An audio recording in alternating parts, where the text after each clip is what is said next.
काढलेलं आहे आणि ह्याला 3 शिट्ट्या घेतलेल्या आहेत. आता हे वरचं मी सिलटा सिलून घेणार आहे आणि हे मस्तपैकी बॉईल झालेलं आहे.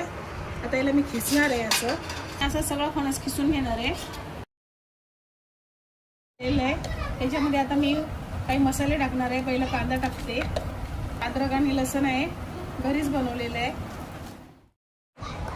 जिरा पावडर, धनिया पावडर, हा थोडासा गरम मसाला, अर्धा चम्मच हल्दी, हा तिखट मसाला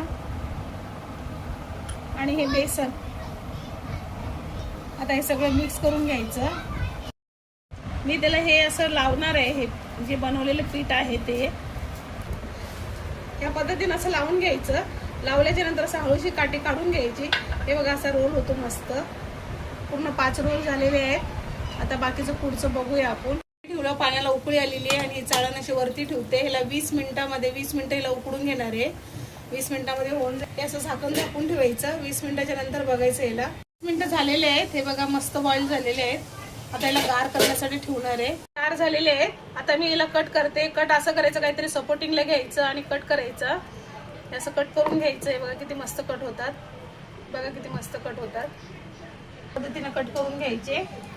जर असं बनवायला जमत नसेल तर बघा असे गोळे केले आणि उकडून घेतले तरी चालेल आणि नंतर याला मग असे कट करून घेतले तरी चालते. गरम करायला ठेवलं आणि तेल माझं गरम झालेलं आहे. हे असं एक एक टाकून द्यायचे तेलामध्ये. त्याला तळून घ्यायचं. काय हे माझे तळून झालेले आहेत. असं आलटी पलटी करत राहायचं आणि असे तळून घ्यायचे.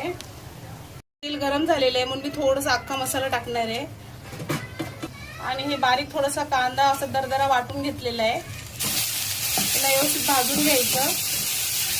कांदा भाजावा म्हणून मी मीठ टाकून देते. लसूणची पेस्ट टाकते. अद्रक लसूणची पेस्ट टाकलेली आहे. हा मी तेजपत्ता टाकते कापून थोडासा. हळद अर्धा चमचा, जिरा पावडर 1.5 चम्मच, पाणार आहे आणि हे वाटणाची रेसिपी माझ्या चॅनलला आहे, तुम्ही बघू शकता. माझं मस्त भाजून झालेलं आहे. आता मी पाणी टाकते. याच्यामध्ये तुम्ही गरम किंवा थंड पाणी पण टाकू शकता. हे वडे जे तळलेले आहेत ते असे टाकून द्यायचे याच्यामध्ये. भाजी झालेली आहे. वरतून मी थोडंसं कोथिंबीर टाकते. अशी माझी रेसिपी करून बघा. आणि हे वडे तळलेले आपण असे खाल्ले तरी चालतात. अशी रेसिपी करून बघा. आवडली तर नक्की माझ्या रेसिपीला लाईक करा.